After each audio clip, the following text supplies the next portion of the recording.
रूस पर यूक्रेन ने भीषण ड्रोन अटैक कर दिया है। रूसी रिफाइनरी, एयरफील्ड टारगेट, रात भर में रूस के इलाकों में कई अटैक्स हुए हैं। रूस का 120 ड्रोन इंटरसेप्ट का दावा भी यूक्रेन कर रहा है, तो यूक्रेन अपने रेजिस्टेंस के साथ बना हुआ है।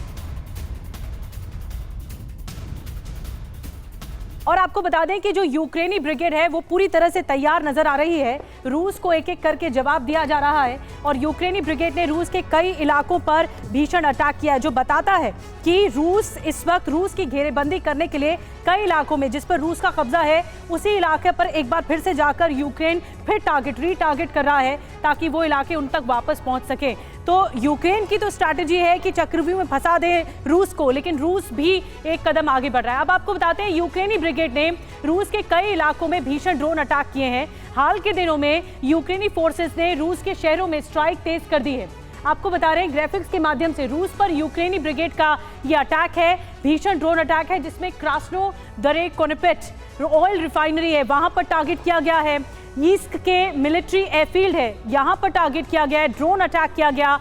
ईस्ट में 726 एयर डिफेंस सेंटर है, यहां टारगेट किया गया। स्काई और वोलोग्रोदात जो ऑयल रिफाइनरी है उस पर भी टारगेट किया गया। तो ये चार बड़ी बातें हैं जो कि यूक्रेन के अटैक से सामने आ रही हैं।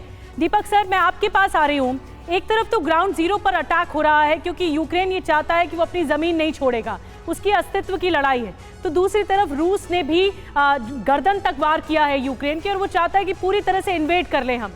अब आपको क्या लगता है कि किस हद तक 2 साल से ज्यादा हो गए इस युद्ध को, उसके बाद भी ये युद्ध उतनी ही आक्रामकता के साथ बना हुआ है? 100% और बढ़ता जा रहा है।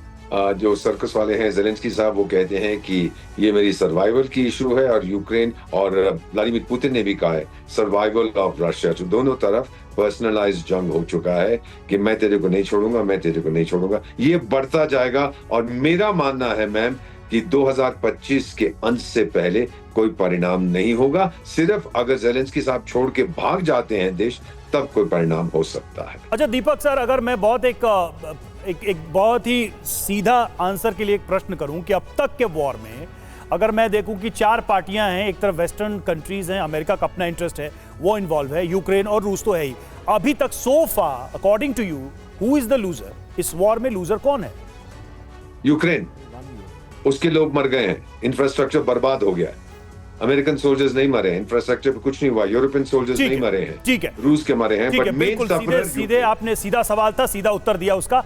पुतिन की एटमी तैयारियों के बीच अमेरिका का बड़ा ऐलान सामने आया है। रूस के खिलाफ अमेरिका का जंगी प्लान, यूक्रेन को और डिफेंस सिस्टम देगा यूएस, पैट्रियट और नासैम्स सिस्टम देगा यूएस। रूसी हमलों को नाकाम करने का वॉर प्लान। जॉन किर्बी ने कहा कि यूक्रेन को और मजबूत करेंगे।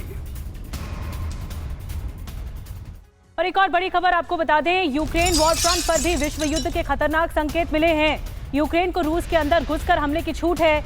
अमेरिकी एनएसए जैक सुलिवन का बड़ा बयान आ गया है। यूक्रेन रूस के अंदर कहीं भी हमला कर सकता है। देखिए, खुली छूट दे दी है यूक्रेन को। मॉस्को के एयर स्पेस में रूसी विमानों को टारगेट कर सकता है। तो क्या इतना आसान है यूक्रेन के लिए इस तरह टारगेट करना? अमेरिकी बारूद से रूस में तबाही मचेगी। यूक्रेन को अमेरिका ने रूस के अंदर हमले की पूरी छूट दे दी है।